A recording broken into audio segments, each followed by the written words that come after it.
Call to order the city council meeting for September 3rd, 2024. Clerk, if you could do roll call, please. Mayor Schwartz. Member Karen. Here. Member Cheney Huggett. Here. Member Gates. Here. Member Traver. Here. Member Underhill. Here. Member Wolfersberger. Here. We have a quorum, Your Honor. Thank you. Could I take a motion to excuse Mayor Schwartz? So moved. Support. Thank you. All in favor, say aye. Aye.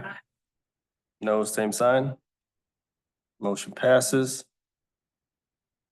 Moves us on to invocation. I do not see Mr. Chris Tarkowitz. I see Senior Tarkowitz. Your job. I was gonna give you the chance, the opportunity if you'd like to. We will move on to Pledge of Allegiance.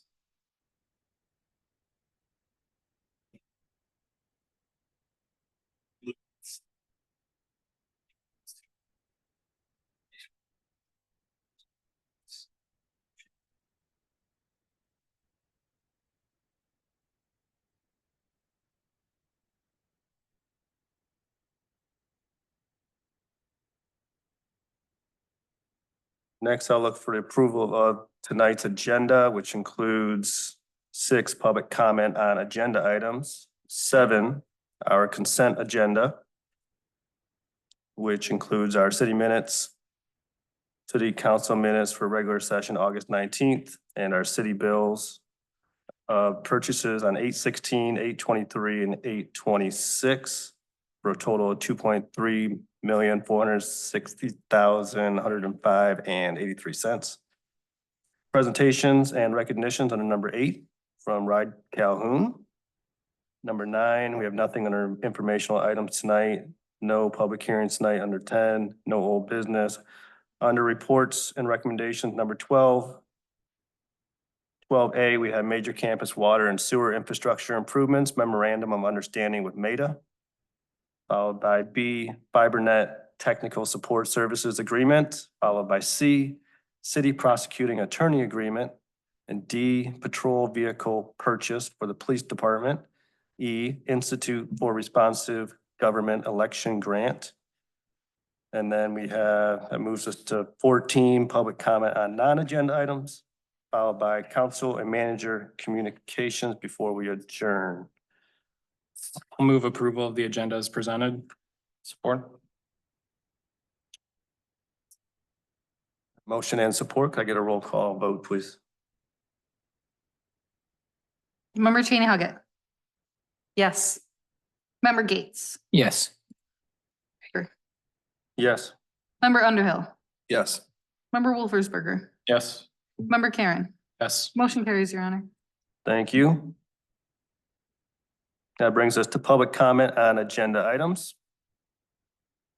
Persons wishing to speak, please give your name and address for the record. And you have a maximum of 3 minutes to speak.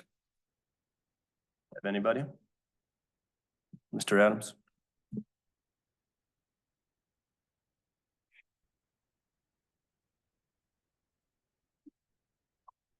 Barry Wayne Adams, 622 West Green Street. First, I'll be addressing the minutes, or what is purported to be the minutes, because they are not an accurate reflection of what transpired during the meeting, particularly when you completely censor and excise out the substance of the comments that were made. Me reading the minutes, you could not even tell at all that there was overwhelming audience disapproval of the tax abatement and the reasons that were given. So again, just shows you that we do not have responsive local government. It's only a pro forma ritual to provide us public comment. You really don't care what we have to say. But since the statute says you have, Open Meetings Act says you have to provide some public comment, you go through it, but it's nothing more than, I might as well just be talking to that wall right there. Also, this effort at trying to create a government-provided transportation mechanism for the poorer classes in the county. Again, you can bring a horse to water, but you can't make him drink. Bus transportation tends to be the least preferable modality of transportation that one can take. People would rather ride a bicycle than take a bus. The only reason they take a bus is because there are absolutely no other options. The marketers of this TAC program are trying to portray it as being something that people of all income levels in the county will willingly embrace and be happy to get access to. But the disapproval of all the townships to participate in it was very telling. There may be a certain amount of resentment to the notion that people in Albion and Marshall and Battle Creek and Springfield are going to be the ones footing the bill for this, when most of them will not even be using the system. So again, it's unequal protection of the law. All right, I'll be back. Thank you. Would anybody else like to speak on agenda items? Seeing none, we'll move down to consent agenda.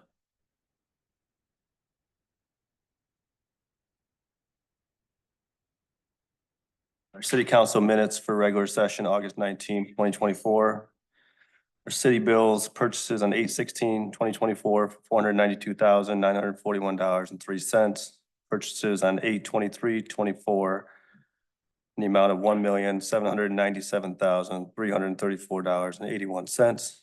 Purchases on 8/26/24 for $55,829.99 for a total of $2,346,105.83.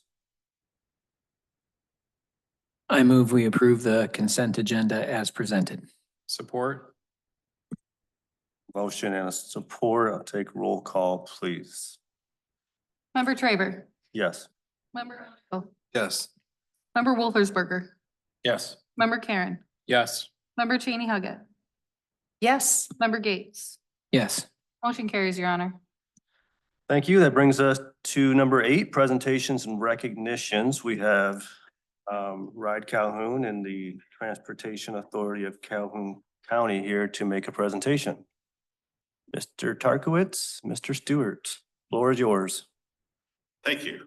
This will take a couple hours, so I just, thank you. Well, thank you again. It's the first time I've been back for a meeting in 2.5 years, so it's been different, but thank you for allowing me to serve for 30 years. I am your appointee from the council to the through the county commission to be on the Transportation Authority of Calhoun County. And I'm going to start it off, and then I'm vice chair, but we'll have Eric do majority of the presentation, and I'll have a few spots. But we are moving forward with a ballot proposal in November to let the voters decide if they want to approve the millage for the Transportation Authority. As Mr. Adams mentioned, it's the 4 cities, Battle Creek, Springfield, Marshall, and Albion that are part of this. Who's controlling this? Michelle?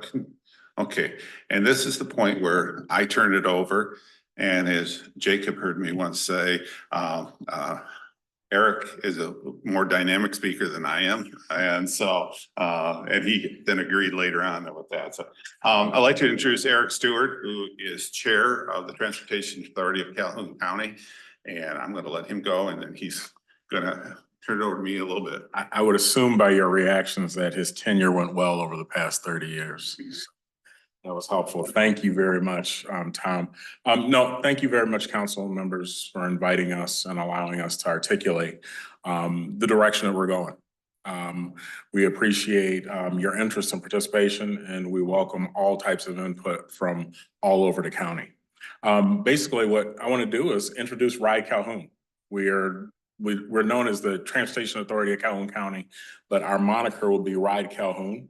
And we're hoping this creates excitement, inclusiveness, and things of that nature. But the most important part of the entire presentation is our mission. Improving lives in Calhoun County, one ride at a time with equal access to transportation for all.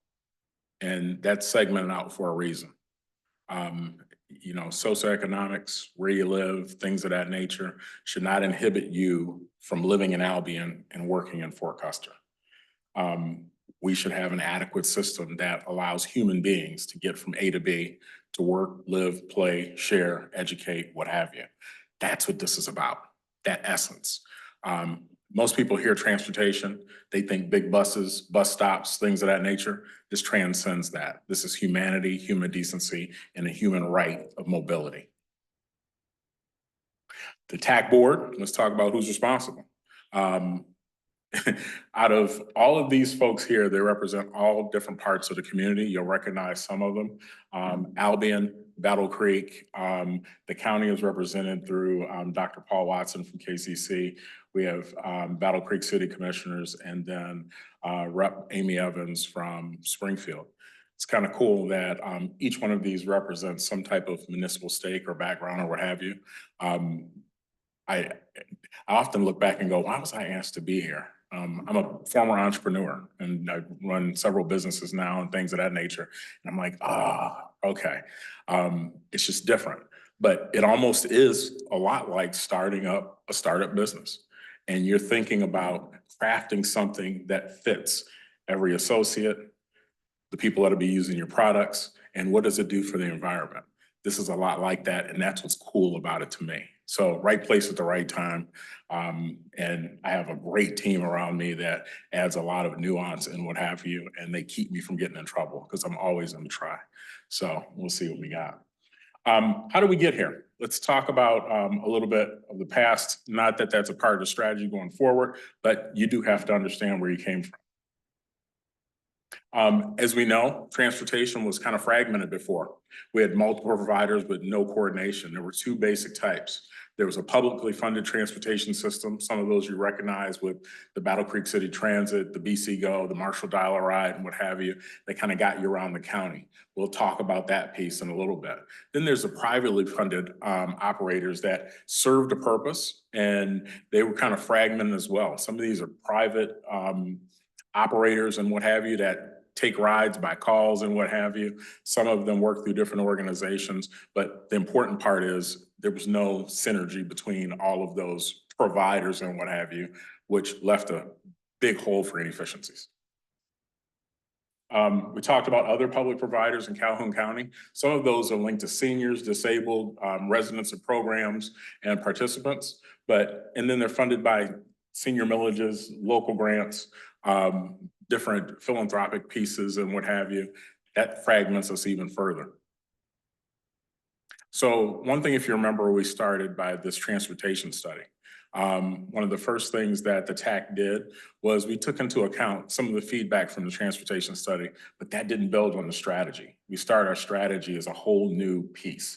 We took into account, however, that the current service was inadequate for the entire county, and we needed something that met the county's transportation needs, was competitive, cost efficient, and what have you. And like I said, human beings can get from one part of the county to another for almost anything, including childcare and what have you. Those things were lacking. So what do we find? We found that Calhoun County has the highest volumes of vulnerable populations. No surprise there. There was a need for regular access, but what's most important is what's on the right. More than 20,000 estimated unmet trips per year were happening. Now, if you think of any circumstance where 20,000 human beings were left stranded without something and it's a human right, it's a whole different thing. It's a whole different look at what we're talking about. So what the TAC started out to do when we built a strategy is we took a look at, we have to provide operational efficiencies. We have to have enhanced collaboration amongst current providers, and that we have to identify sustainable and progressive funding sources as well, okay? So it's a little bit about tax dollars, but it's a lot about participation as well. So I know we talk about, well, you know, we're talking about just these four pieces, Marshall, Springfield, Albion, and Battle Creek. But at the end of the day, I want to be inclusive of folks who even opted out. I'm not starting with the politics. I'm starting with the human beings that reside in these areas. And if we can find a way for corporations, those municipalities, and others to participate in this mobility, let's work that into a strategy as well and move forward.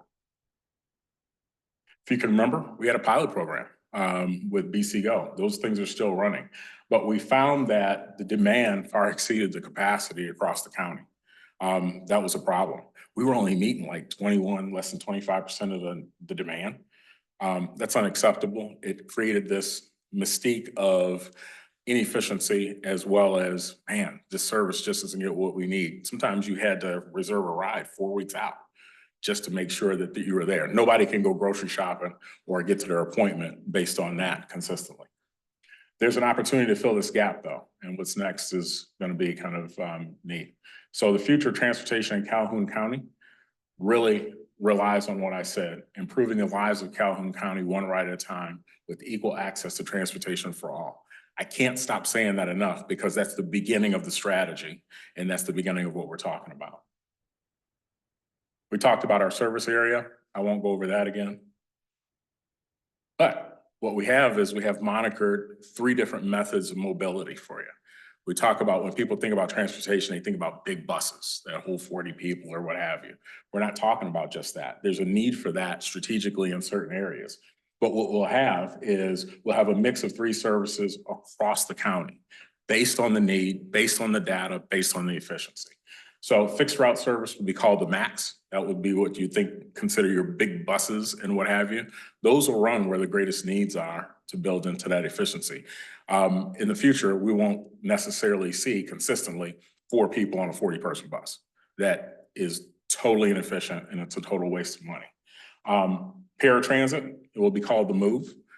That would be those shorter buses and maybe commuter type pieces that you'd see. Very versatile, can get to neighborhoods and things of that nature and move folks around a lot more efficiently. And then the flex, the on-demand piece, those would be the smaller vans that are kind of Uber-esque, if you will, but those will be able to have more volume and what have you of folks and be quicker response. See, the current situation is we hear stories where folks are saying, I need to get my groceries and it takes 6.5 hours to do so.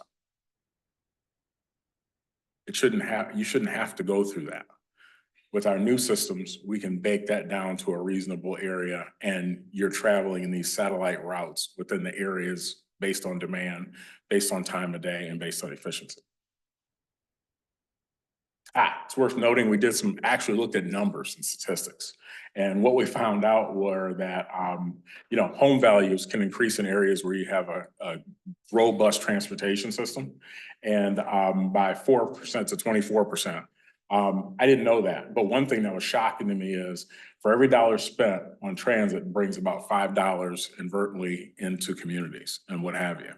So there's somewhat of a direct correlation with those things, but it is a benefit and slow and incremental, and we always look at continuous improvement when we're doing these things. Transit and education. Dr. Watson is not lost on him, but KCC and other institutions of higher education, as well as high school. We want to get students around where they can learn the best and what have you, not just get to school, but there's different experiences across this county that, believe it or not, based on where you live, you could be limited in terms of that experience. So we want to have a robust mobility system that allows not only people to be gainfully employed, but students to be gainfully educated and have different experiences they couldn't have before. So there is that link there. How we move, we talked about those are 3 different services, but what they give you are equitable access throughout the county, quality-oriented experience. is gonna be key. Currently, the experience on a bus is less than desirable or what have you. There's many reasons for that. You know, it's controlled by a municipality and what have you. Now that we've moved into an authority model, we're able to focus on quality experience inside that vehicle as well as outside that vehicle, which should create an experience that's improved for the associate and an experience for the rider as well, if those two things mesh. We do that through new vehicles and things of that nature, improved interiors, improved technology and what have you, that makes us more efficient and get you where you need to go. Talked about technology, connectivity, and then expanded mobility options, service hours and what have you, but those are all by the numbers. So we're gonna do the math based on where the efficiency is, and as that changes, continuous improvement will always be something that the TAC will focus on. I'll leave this with you because we did a lot of homework on routing inefficiencies and things of that nature, and you can kind of see a before and after. So currently in Marshall, we have Dial-A-Ride that's restricted to the Marshall area with limited hours. We have the BC Go, limited inventory and high demand. What you'll shift to is an expanded on-demand service, mobile apps, vehicles zoned to Marshall. So you'll have better demand response, and then extended service hours on the weekend and what have you. We were at a meeting and somebody mentioned that was Dial-A-Ride that stopped at 3:30 or something like that. And I'm sitting here going, man, if I work at 4 and I get off at 4:30, how am I getting home? It's a crazy problem to have, right? I got this nice job. I need to get out here and I need to use the mobility system, but it's limited in terms of the service hours. We're gonna attack that and make sure that we don't have those inconsistencies and expand that. And you can kind of see how that works in every community, and there's a nuance for every community. It's not a one thing for everybody. There's different needs and everybody will have their identity to meet that need. So what makes it different? This statement right here, apparently at some point I said this, I don't remember that, but the TAC has the ability to leverage the right amount of resources to support a transit system that meets the needs of each community. So that analysis may not have been happening as well as it could have before for each independent area. It's like, well, we'll just get something to Albion, and if it meets the need of 1 or 2 people, that's great. That's no longer acceptable. Again, it's getting human beings from A to B for those reasons that they need to be going from A to B in a quality, equitable way. So. Again, this is quite small to read, but there's 3 really funding sources, and there's a gap. So what we did, we looked at service, extending service hours, days of the week, to service the needs that are out there. Right now, and we would continue in the future, is that there's federal and state funding. There's fair revenue, which, as you know, when you looked at your budget, when you did Dial-A-Ride budget, roughly 8%, and surprisingly, Battle Creek has a similar 8% of that come from fares. And then the gap that's there would be filled with the millage. Now, currently in the city of Marshall, you levy just under 0.9 mils, Derek, 0.9 of a mil. And the council had passed a resolution, and thank you, that if the millage is approved by the voters, you would not levy that millage that is currently there. So the impact for the city of Marshall residents would be about 1.76, rather than the 2.6. Because and one thing we want to know, and if you read the language in it, it's up to. We do not know, as home prices and taxable value go up, we do not have to levy 2.66. That would not be our intent. It would be to fund the needs there. And so when and the ballot proposal says up to, and that will be the board's responsibility to meet the needs of the budget, and then levy the millage each year that's needed. And then this would be a 5-year millage that we would then go back to the voters for. So that's an important thing, because people are asking, what is that gonna be? So you have to, when you talk to your constituents here in the city, let them know that they're already currently paying for something. And then this will be just a little bit on top of that. It would be the 1.76. Eric, was there something else on the financials that I missed? No, it's good so far. All right, let's move on. Michelle, let's see what's next steps. That's you. So thank you, Tom. I asked each person in their respective communities to kind of go over that impact and things of that nature, because those are the best people that can speak to that. But one thing that I want to add to that is put my entrepreneur hat on. There are businesses and townships and opportunities for participation that don't currently exist, especially on the corporate side. So if you notice, there were gaps in between those communities where, say, in Battle Creek and Harper Village, that's not part of that system, but it currently exists now. Those folks will be approached and we will ask them to come to the table to get workers, customers, and others into that area. There'll be a participation for that that'll affect that millage rate. We're going after federal grants and things of that nature that weren't noted on this study and what have you. I don't want to just dump everything into a bucket. I want to make sure we have it in our hands that may impact that as well. So like I said, I'm putting on my business hat and I'm going after what are those things that make that equitable and reduce that exposure in terms of the millage. And we're right at the beginning, but we had to have a starting point.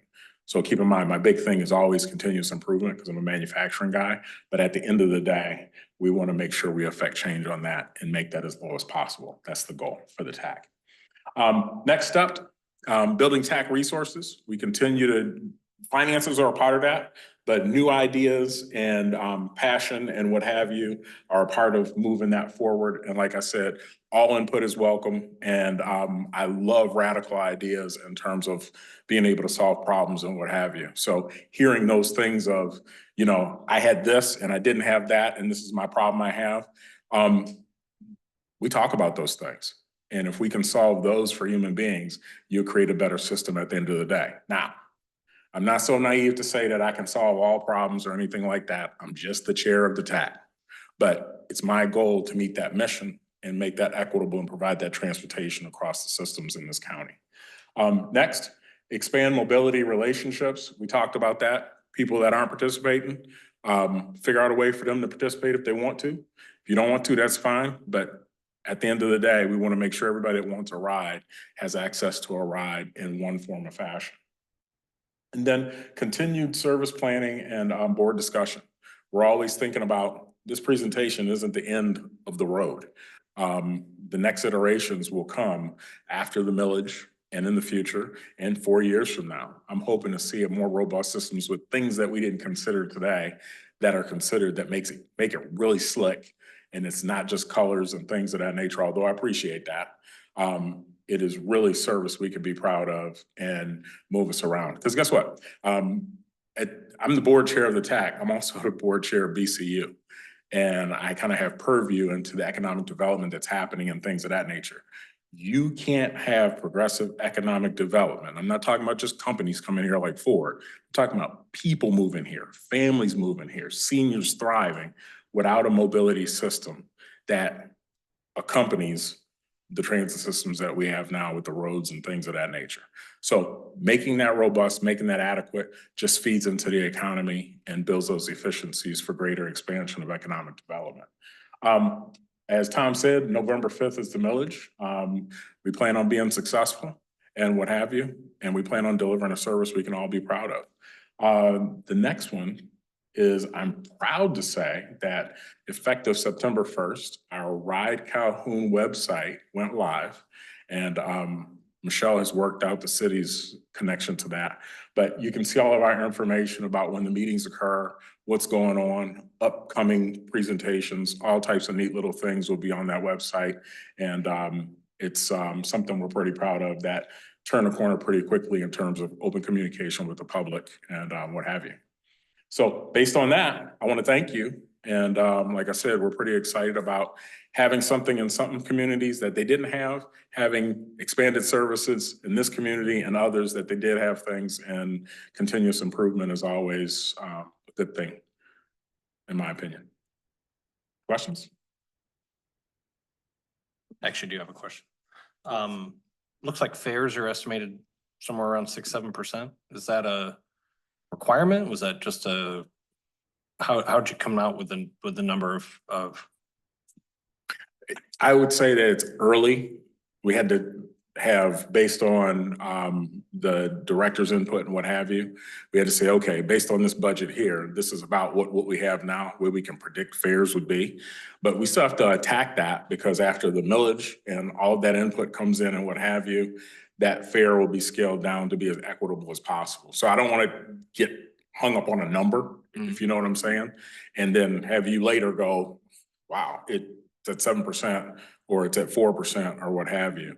That commitment will come later. Okay. I guess I was trying to get at, like, you know, if we know it's gonna be almost $12 million, you know, should the fare target be more like 10%? I mean, are we just trying to keep it as affordable as possible? Is that the goal? Yes. Okay. Yes, at the end of the day, because I'm focused on, I had $12 million to start. Plus I had all of those revenue drivers that come into play. And then I'm left with that 5 million and what have you. I plan on attacking that 5 million that will impact that fare. So if I did nothing, I would be in your camp of saying, yeah, I better be on the safe side and call it 10-12%, and we'll see where it comes out. I'm not operating like that. We're operating off of that strategy of, we haven't even included those other folks participating yet. So we'll see where we're at. One of the things right now, your Albion Marshall Connector has additional funding from Oakland Hospital, from the Albion Community Foundation, Marshall Schools, and quite a few other, I would call them donations. So that's something, as Eric mentioned, we're gonna be tackling those other governmental units, or, you know, be it KCC, you know, who is going to be the users of this, and how can they help also? So another piece that wasn't considered that we hit on were the folks that were what I would consider fractional, and they have their systems. Some of them transport seniors, others are off on their own providing rides.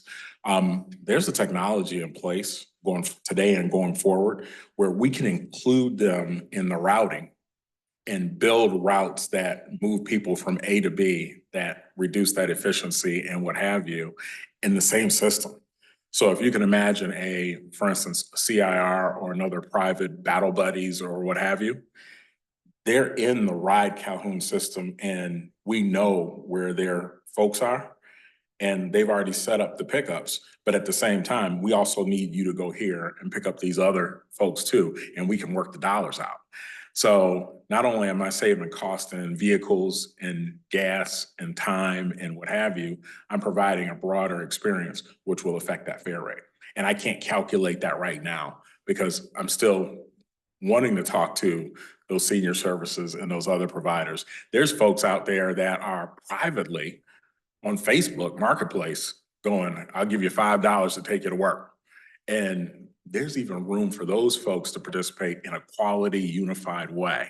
And if we can make sure that they can have sustainable businesses that create wealth for their families as well, I'm interested in looking at all of those things. And those things weren't things that were considered before in terms of participation. And one of the things that came out of this coming up is through the Calhoun County Senior Services Manager. I'm also on the SMAC board with my free time. We are bringing all these people together into a room to talk about transportation in Calhoun County. What does Battle Buddies do versus Community Action Agency versus CIR? And so that is planned. It's on the calendar that we're going to be bringing everybody together to listen of what are they doing and how can we work together. Some of the software for dispatching runs like $70,000 just for one agency. So if there was a centralized, people would be saving that kind of money at these agencies. So that's what we've got that. Also, that's a very important part of this, to work together. I mean, we use the word collaborate so often at our meetings that Sometimes I think they get sick of us keep using that word, but But one other, what would be, like, if this is approved in November, what would be your time frame for actually rides happening? We're gonna build out a runway. So one thing I said in Battle Creek is it's not like setting up a lemonade stand. It will take, some time, and within that next 6 to 12 months, I'm told, once we order vehicles, things of that nature. Some vehicles can be processed faster than others. Some of those dollars will come in the door before that. Our first priority is to expand that vehicle inventory, work on technology and things of that nature. So it's hard for me to commit to, hey, we're gonna have everything we need, 17 vehicles in that we didn't have today, within that next year or what have you, but it really depends on supply chain and some other things too. But we want that up and running as fast as possible.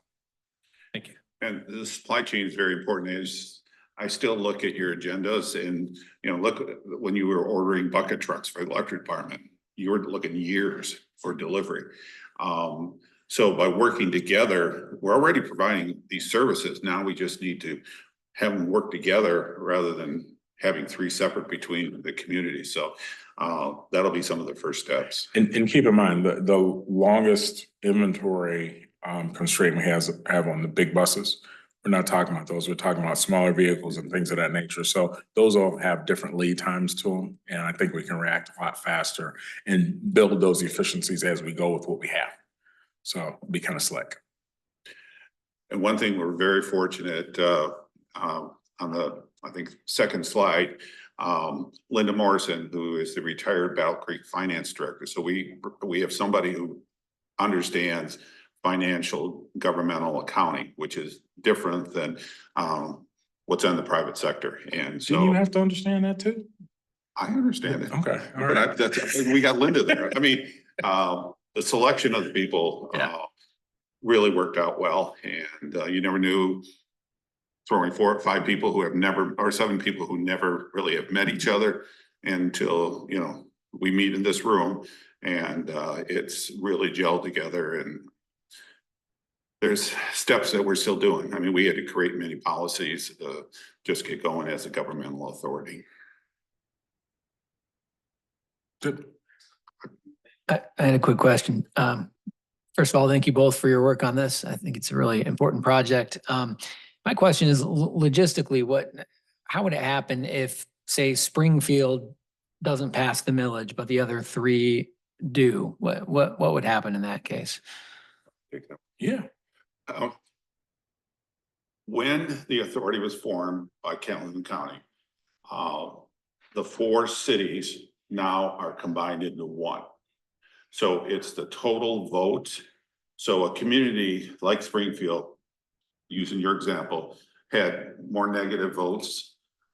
It's the majority, it's what all the votes are being put together as an authority, similar to your district library, similar to your ambulance authority. When there's a vote that goes out, it's the total vote. It's not the individual. Okay, thank you. I have a question. So with all of these different players coming in and the 4 cities that are involved, who is your ultimate authority? Who governs you? Who is overseeing everything, all the collaborations, all of the outreach, all of that? The authority is a separate entity, governmental entity. The 7 members are the ones that are going to be making the decision. If, for instance, one of the communities didn't like what Eric was doing, that's when our appointments come back up. That would be your recommendation to the Calhoun County Board of Commissioners, because they're the ones that appoint us, but we are separate, totally separate body. Similar to some of you serve on the district library board, some serve on the ambulance authority. I'm not sure who has those now. You as a council selected that person, and they're making their decision totally independent. Very similar, they get a millage for ambulance, they get a millage for library. So it is the actual board, the But authority. ultimately, from what I'm gathering, it's the Calhoun County commissioners that ultimately, I mean, we made your recommendation and Battle Creek made recommendation and all of that, but ultimately it's the Calhoun County Board that oversees you? Well, Okay, Well, they don't, they have the appoint. okay, that's what I wanted. Okay. we're a separate, we're just like city council, we're a separate board.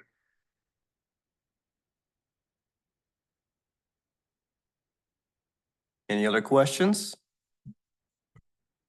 Just I have one. I think Mr. Perry can probably answer it pretty easily. 2 weeks ago, we approved an IFT abatement for Ford. Talked about all the different government authorities that would receive contributions from their tax payments. So this, if passed, would be another one of those authorities, correct? That they would be getting 50%. Correct. So whatever the taxable value is of the Blue Oval project, that's how they would utilize that formula with the 50% abatement times their Yeah. electric request. And the numbers you saw up here do not include anything from that IFT Blue Oval, so. That, we don't know what those numbers are. Sure. Exactly, and so we had to leave them out when we were putting together the ballot proposal. That's when I said the 2.66 up to. Right. That's gonna affect. It's similar to a school bond or something else that it's up to, but if you have more taxable base, you would levy less. And that's a good distinction too. So the 4 participating cities, you combined all of their taxable value into one pot. And that's the taxable value that the millage rate gets based upon. And it is the majority of voters, the registered voters in those 4 communities. So if they get 51% of those, then it's approved. Thank you. Any additional comments, questions? Thank you both for being here. Appreciate you. Great questions. Appreciate it. Thank you. Okay, that's it for presentations and recognition. Moves us down to, all the way down to 12, reports and recommendations. 12A, we have major campus water and sewer infrastructure improvements memorandum of understanding with MEDA. And Derek? Yeah, I think I'll start this if you don't mind. So essentially to facilitate the Blue Oval development project in the major campus development, MEDA was selected by the MEDC, the state of Michigan, to coordinate and act as the fiduciary on the project locally. As such, the water and wastewater infrastructure being constructed is being managed by MEDA and their hired professional consultants to our design standards and specifications. Included for your consideration is a memorandum of understanding outlining the commitments and scope of work between MEDA and the city for the purpose of collaborating to develop and construct the necessary water and wastewater infrastructure for the major campus in the Blue Oval Battery Park project. That will be transferred to the city upon our acceptance. City Attorney Revore has reviewed the MOU and we're recommending its approval. The MEDA's attorney is here if you have any questions, but essentially this is being treated like any other development project where you have a developer that has made commitments. We have a development agreement with them outlining what the framework is of the development project and the infrastructure. And then again, once it meets our specifications and meets our requirements, then we accept it and it's turned over to us as public infrastructure. So that's what this is.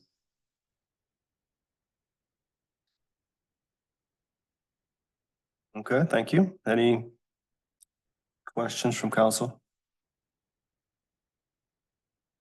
I just had one question. At one point, I'm having trouble finding it now, but it says, MEDA will not buy water from the city. Can you just clarify what's meant by that or why that's in there? Yeah, that's probably a clause from MEDA because MEDA doesn't want to get in the public water supply business. So what they're declaring is we're not going to be, once those water mains and that infrastructure is turned over to the city, that's an issue between the city of Marshall and the city of Battle Creek. Okay, thank you. So this has come up, and I see it in 4.4 talking about updates to the wastewater treatment facility. Do we know what those are going to be yet? Actually, I think Ken is here. He's with Stantec. He might be able to clarify some of those because those are actually being discussed now as any project Sometimes those project changes as we're, moving through the design. So Ken, I don't know if you can speak to some of those, if you would. Yeah, sure. If you approach the podium. Yeah. Hello, folks. I'm Ken Jewison with Stantec, water wastewater consultant, program manager associated with supporting MEDA and what's been explained as far as the water wastewater infrastructure for the Ford project and the major campus. So your question, Scott, from the onset, the projects related to wastewater treatment at the facility have focused on headworks and flow equalization. That continues to be the case. We're still planning on having, headworks is basically screening, grit removal, flow equalization, kind of preliminary processing of the wastewater before it's sent on to the remainder of the treatment processes that do more of the actual treatment, the bugs reducing wastewater, making it, acceptable for permit limits and discharge to the river. So this set of improvements is what's planned. We've talked about some other smaller projects that also may be incorporated, like improvements to the aeration system, which help with treatment. But the core is that headworks facility and flow equalization. Okay.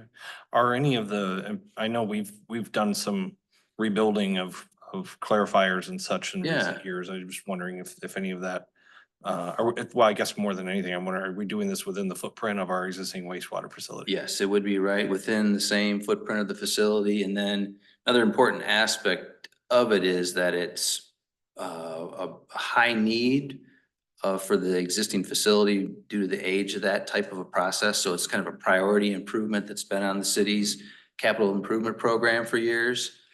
And by accomplishing these improvements, it kind of opens the door for flexibility on how the facility might be expanded in the future. So it's a current high priority need. It definitely benefits the city's facilities and then provides flexibility for whatever the future would be for the rest of the plant, basically. Thank you.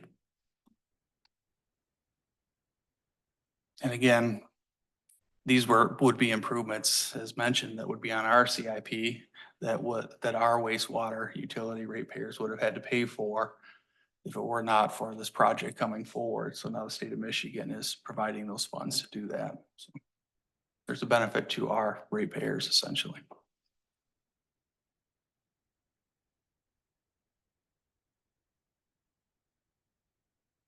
Yeah. Thanks. Thank you. Ken?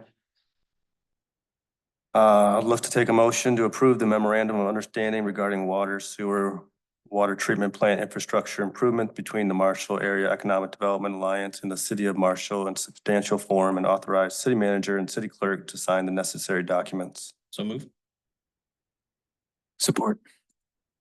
Move and support. Aye. Aye. Motion passes. Thank you. Brings us to FiberNet Technical Support Services Agreement. Derek? I'm pleased to present this one to you this evening. This one seems like a long time coming. As you know, we've struggled with our technical support, our tier 1, tier 2 on FiberNet for seems like quite a while. We've spent some time, some due diligence with our consultant, tried to identify some firms that would help us out in regards to that. Not a lot of players out there, but there were 3 that kind of were mentioned consistently. One is NRTC, which is a company we utilize currently. You'll see that that's not our recommendation. There was another firm called 9 Star, which again, I think would have been more than capable of providing the service level that we were looking for. However, we utilize Microtech technology for our routers, and it seems to be more of a niche kind of technology. So it does limit some of our consultant opportunities and folks that we could deal with. So again, we've already worked with a company that promised that they would learn Microtech. It didn't really work out. So I'm very reluctant to go down that road of committing to, yeah, let's give you a year to learn the system. So that really left the 3rd firm, which after we had discussions with them, they truly became the clear winner. They're a type of company that no matter well, I shouldn't say no matter what, but for the majority of all calls that are received, they should be able to troubleshoot that for our customers. So they would be looking at things like, customers with live answer support 24/7, 365 days a year, service verification, soft reboots, Wi-Fi troubleshooting, internet speed troubleshooting, device testing, customer education, password resets, wireless network changes, account information, and outage and post-outage management. All those things that currently our provider really is not able to do other than say, well, I'll take your name and number, we'll create a ticket, and then we'll submit that to the city of Marshall. And unfortunately, good majority of the time, we never actually receive that ticket in order for us to follow up. So I know some of you have had to essentially circumvent our system, have them reach out to us here at City Hall. Once we're made aware of it, our team will go out there and obviously make the repair or help the customer out. But we really need to have someone that we have confidence in. And I'm really, looking forward to bringing this firm on so that they can handle that role for us if we want to truly be a broadband provider in the community. So that's our recommendation. Again, we're excited to get started with them so they can take on this role for us. Questions? Go ahead, Scott. So EPB, obviously, they are a fiber provider, just like we are, right? Yeah. City of Chattanooga. In Chattanooga, yeah. Also electric utility. It was kind of hard to find, actually it was impossible to find any information on them as a third-party service provider. So I'm curious, did they provide references to check? They did. And of course, we've been utilizing our consultant Entrust, who does a lot of that legwork for us. And what was consistently said is I don't use Cadillac anymore. I say Lincoln now since we're, Ford community. So they are the Lincoln provider. And again, really what has happened is the city of Chattanooga has their own electric utility. They started providing broadband just like the city of Marshall. And what you found was some other broadband providers like us did not have the capacity and the technology in order to provide this tier 1 and tier 2 level type support. And essentially they were doing it and they were doing it well. So then they decided to open their doors up and said, okay, instead of us just being for our own utility, let's see if we can, create a new business model for this level. We're doing it already. Let's add text or whatever. So that's essentially how that model got started and allowed them to start being the provider at that level. But yes, good reviews all around. We've never, I can't even think of any negative reviews that we had. They said, again, this is the top tier. The one, I guess the one negative we did hear was, again, they're a premium service and there's a premium price attached to it.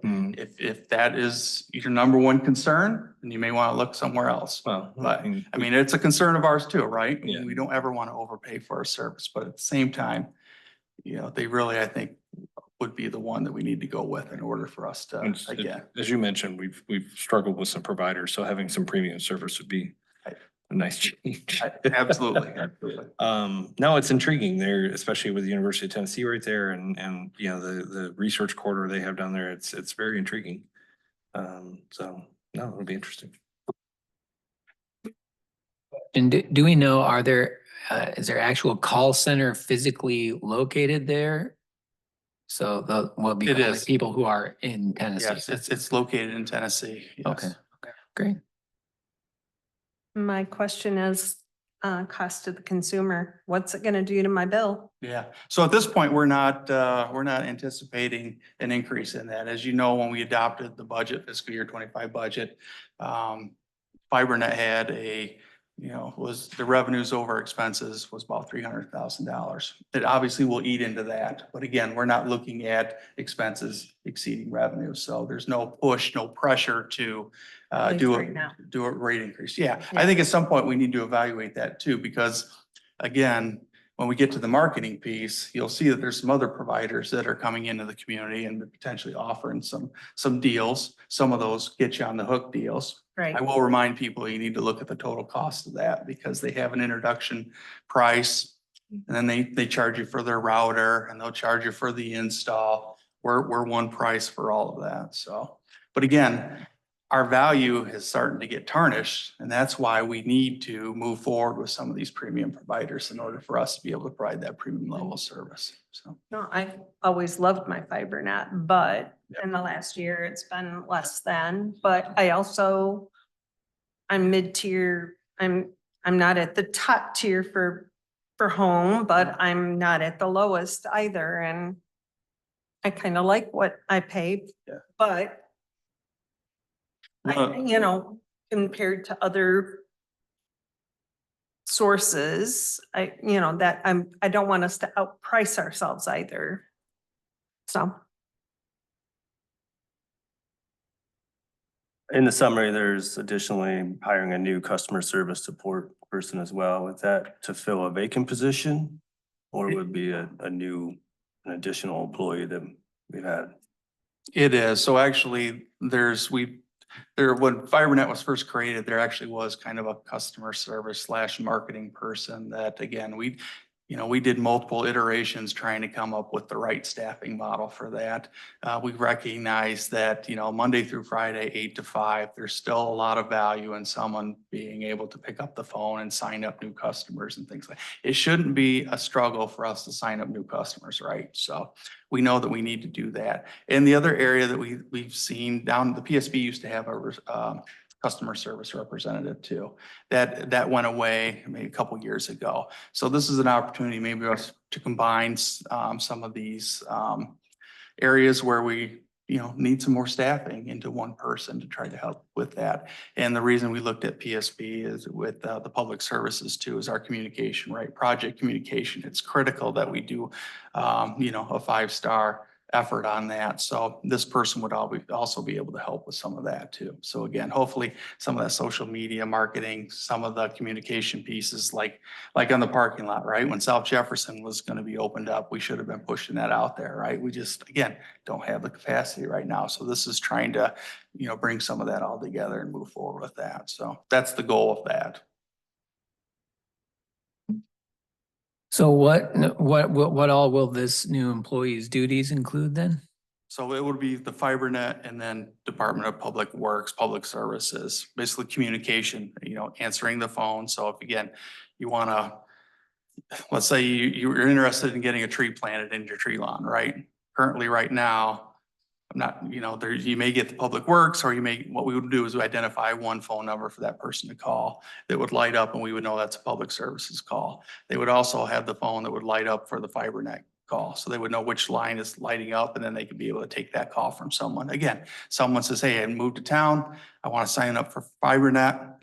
Maybe they didn't sign up at City Hall when they signed up for their utilities. They're doing it 2 weeks later. This person would assist with that.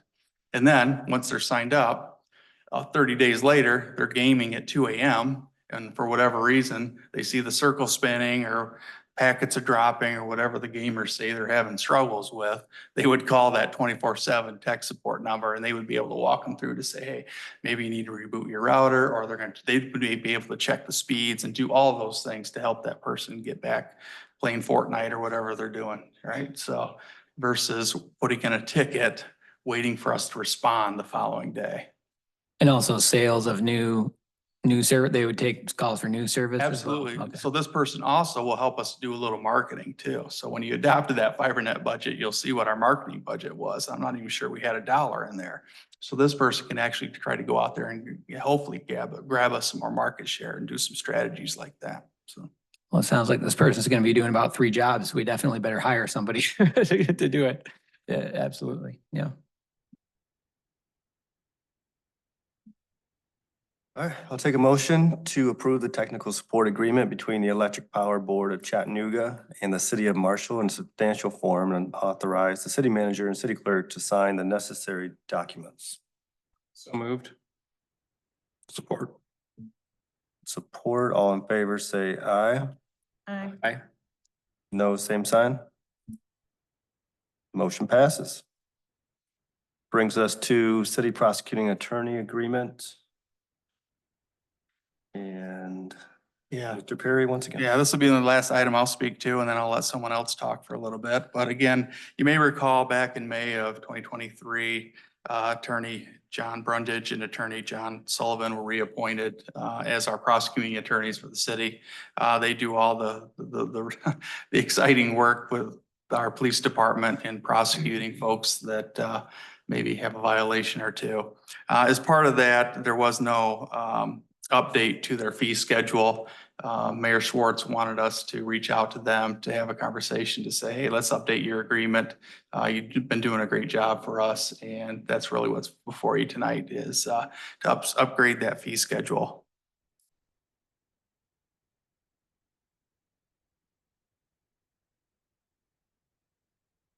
Attorney Sullivan is here too, if you want to put him through his paces.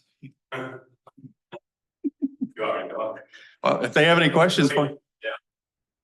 Have questions for Attorney Sullivan?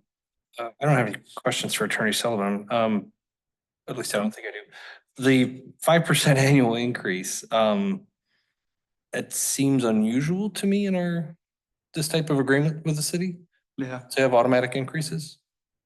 Typically, we actually did this with Attorney Revore a couple months ago where we locked in basically a longer term agreement with the attorneys just to kind of provide some consistency across, basically for our legal services. Apparently didn't catch my eye. Yeah, so this is to mirror that essentially. Gotcha. Yeah. Right. So I think the fee schedule probably were done on an annual basis. The appointments are done on a kind of on a biannual basis. So this is an opportunity for us to help us with some budgeting too going forward. And again, it's based on roughly 300 hours worth of, services that they provide. We did a 3 or 4 year look back on that. And this is one of those that actually generates some revenue for the city too. No, I mean, I think Attorney Brundage and Attorney Sullivan do a great job. I haven't had anybody reach out with complaints or anything of that nature. So I don't know. It seemed new.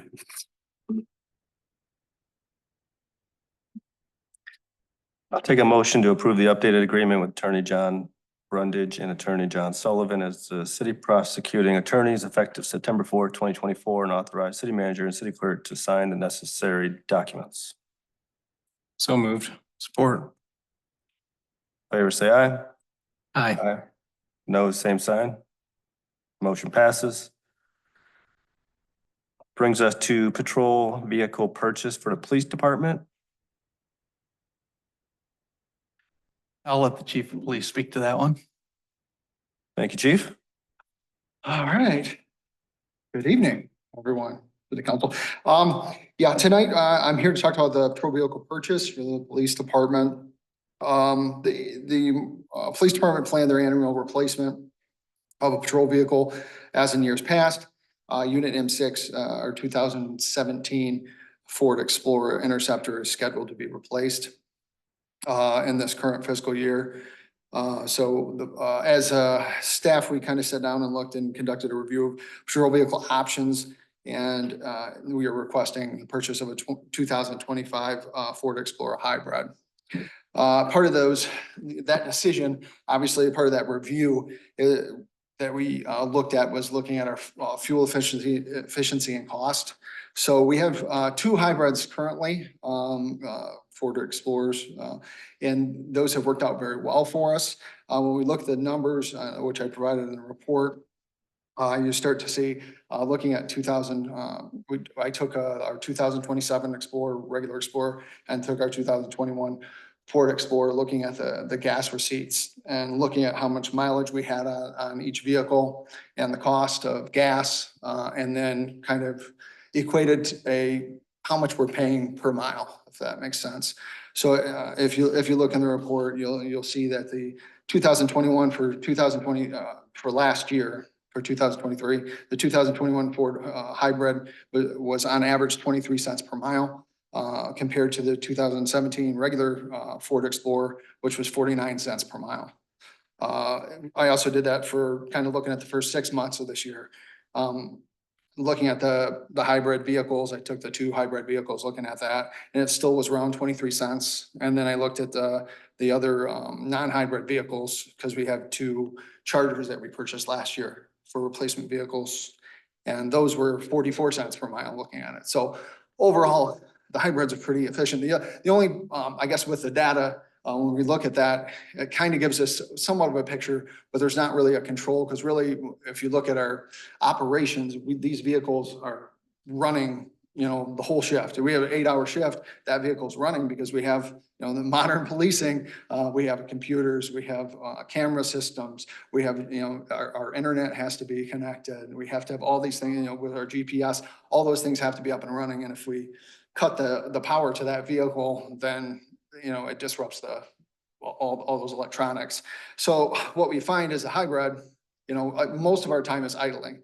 So when we looked at, when I looked at 2024, I looked at the admin vehicles, the Chargers that we had. So my vehicle, my admin vehicle, and Chris's admin vehicle, our deputy chief, they don't set an idle, right? We're using those day to day, but they don't set an idle like the patrol car. So when we compared that Charger, looking at the mileage and the fuel cost, we get about 22 cents per mile. So when you look at the utility vehicle overall, when we're looking at the hybrids for the Explorer, I mean, it's only 1 cent more. I think it's very efficient cost savings for us when you look at how much we're paying for fuel.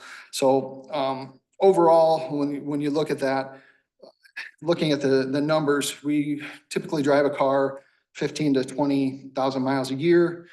Doing the math there, equations, it kind of equals out to about $3,000 to $4,000 savings each year by using a hybrid versus a non-hybrid vehicle.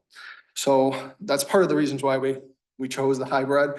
We also have two of them. We've had a few issues in the past with, you know, like I think they were covered under warranty, like the computer systems and whatnot, but functionally they've worked really well for us. Looking at the Ford Explorer quotes, the MyDeal quotes, we go through Gorno Ford is our MyDeal dealer for the state with state pricing. So I got quotes and they were included in the report for regular hybrid and Ford Explorer. And the difference in price is only $1,991. So when you look over, you know, a 5-year period, a service period, we're going to save anywhere from 15 to 20,000 in gas. You know, it's definitely worth the price worth the savings to go with a hybrid. So we did look at electric vehicles. You know, did a little bit of a look at that just because it's kind of an innovative replacement and option right now. There's just not a lot of data out there. There's not a lot of police departments that are using them just because the same thing we have, you know, all this equipment that we have to run constantly. So I think that might be an option in the future. Just kind of keep my eye on it, but I don't really want to be the tester of those things. I'll let other departments kind of test those out, that, you know, bigger departments, and we'll see where that lands. But maybe in the future I could see maybe an admin car using an EV vehicle kind of thing. So overall, when we look at the vehicles, there was a number of vehicles this year. The Chargers they discontinued last year, so we got the two Chargers last year. That was the final year.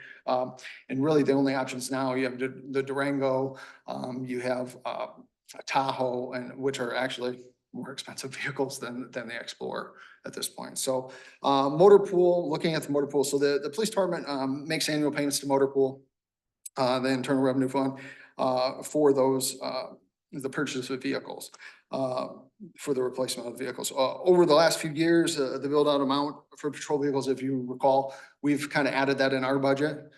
So this last year, we added that into the motor pool. So we're just paying a little bit more in the motor pool to get the build out costs. So we're not adding that into our budget, into our operations budget for the police department.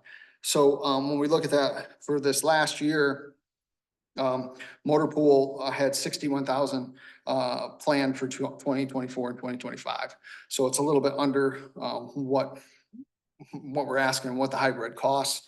And going back and looking at that, it looks like the estimations that we use, we were looking at the Charger cost of a vehicle compared to an Explorer, and the Explorers are more, if that makes sense. So when we look at this, you know, the build out total is with the cost of the vehicle is $73,922.70. So going further to summarize this all, There are several options for patrol vehicles. The best and most cost-efficient option for our fleet, we believe is a 2025 Ford Explorer Hybrid.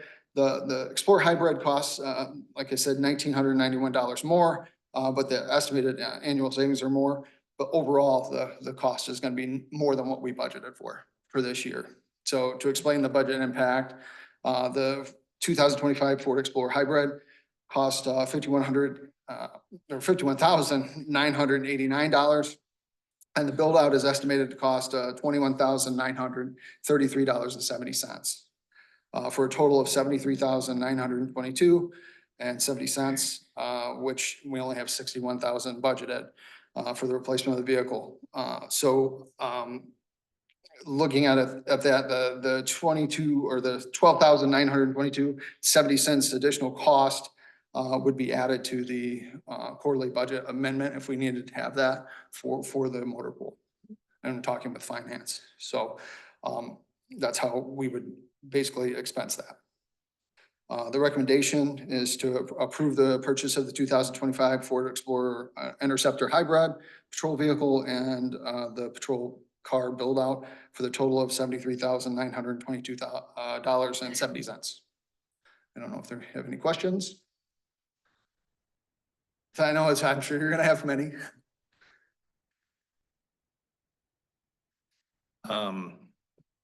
Couple things. Yep. Is this a plug-in hybrid? Do they do that for these? What's that? Is this a plug-in hybrid? No, it's not a plug-in Not a hybrid. plug-in hybrid. No, it's similar to the two hybrids that we have. It's not a plug-in hybrid. It's just a, yeah. Okay. Well, then I'll still lead into the second part of the question, which is, do you know if the state police or the county or we, if they were to start looking at a plug-in vehicle, or do we have any plans at Merlick to provide that infrastructure for charging? Right, and that's one of the issues with not going to an EV at this point, is we'd have to build that infrastructure for that. Right.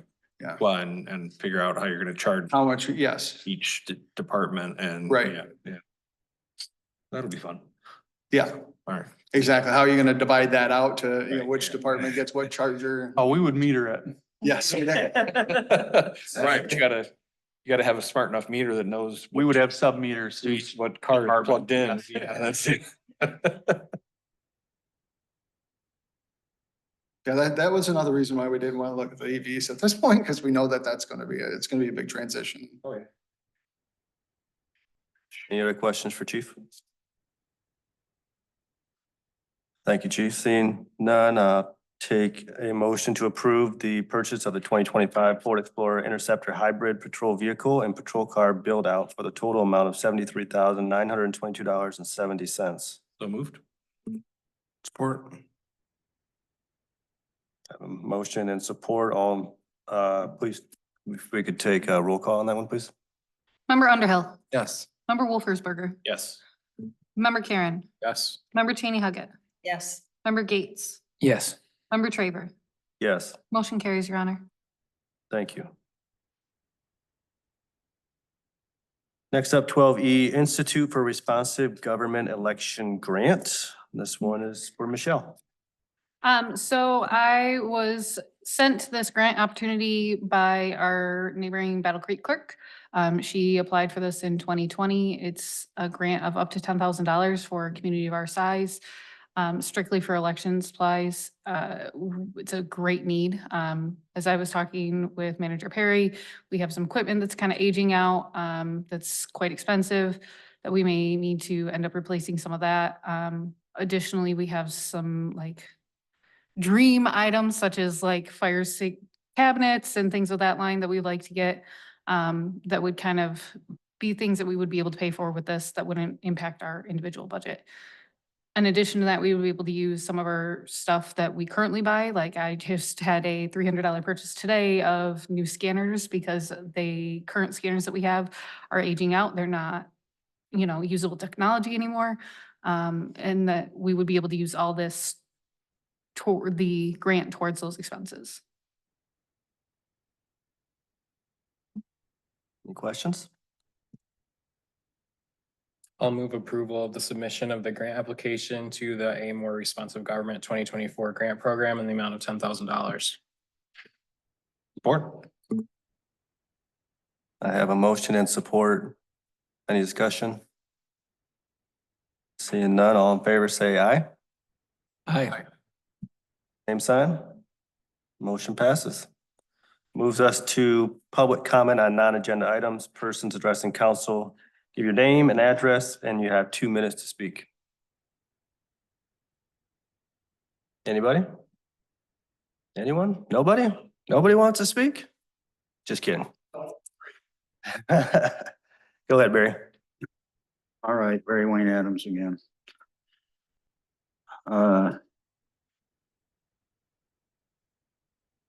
It's gonna be interesting.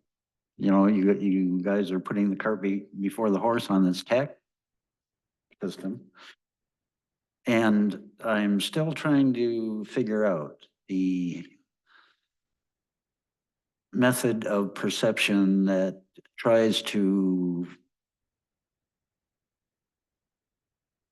portray as being something desirable, a system that is acknowledged to not be able to sustain itself on its own operating revenues. It seems to be the agenda of government now, that same with the Blue Oval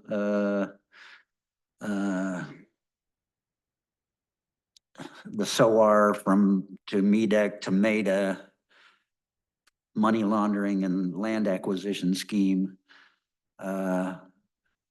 As I look through the Constitution, I'm still trying to find the source of authority for government to take on those kind of posturings.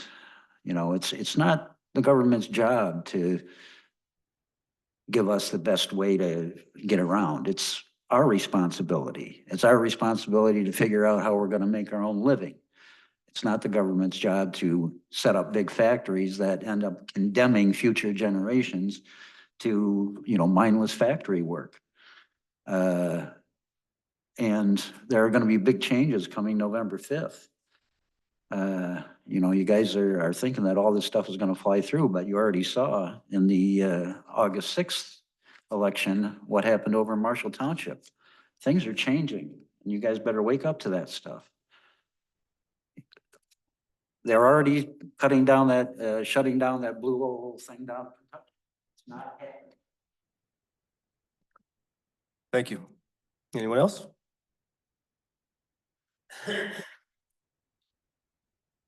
Thank you, Council. William Martin, November 5th, election time. Citizens have a right to hear what their candidates have to say in the debate forum. Some candidates are reticent to hold a debate, which is understandable given what Benjamin Franklin said. Better to remain silent, be thought a fool, than to speak and clear up any doubt about it. Just ask Joe Biden. Thank you. Thank you. Anyone else? Seeing none, we'll move to council and manager communications. Mr. Gates. I just want to say for the benefit of the public watching on YouTube and everybody here, I appreciate the presentation we received from the TAC committee today.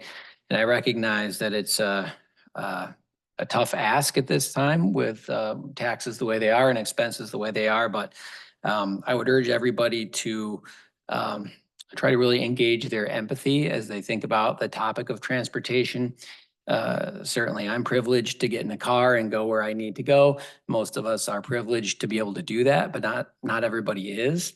And it's very important for people to have those quality of life things like going to the grocery store, going to the doctor's office, and getting work so that they can purchase a car and participate more fully in the life that many of us are privileged to experience. So I hope that voters will find the empathy to consider voting yes on that.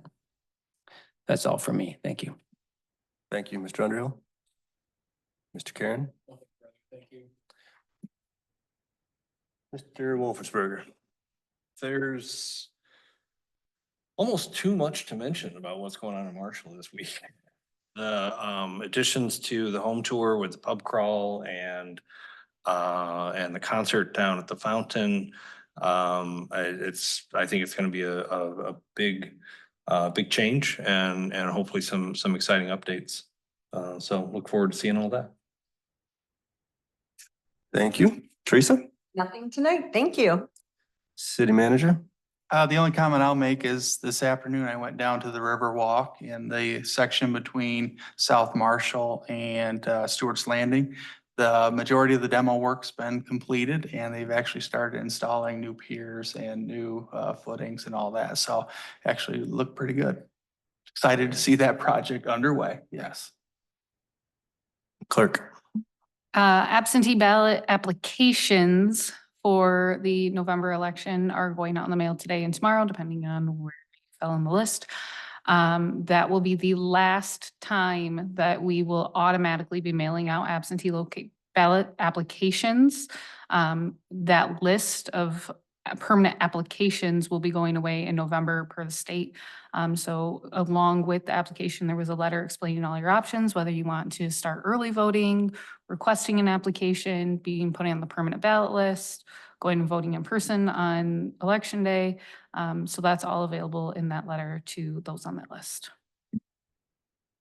Thank you. To add on what Mr. Gates was saying, I think everybody just needs to pay attention to those around you. You may not have a need for transportation that Ride Calhoun is presenting, but there are many stories of people who do. And I've had a chance to talk to some of those board members and community members. And one story that stuck out to me was a woman in Albion who works at Arby's. Although she's in Albion and there's an Arby's in Albion, she was unable to get to her work in Albion because of where she lived, but she had access to the Marshall Albion connector.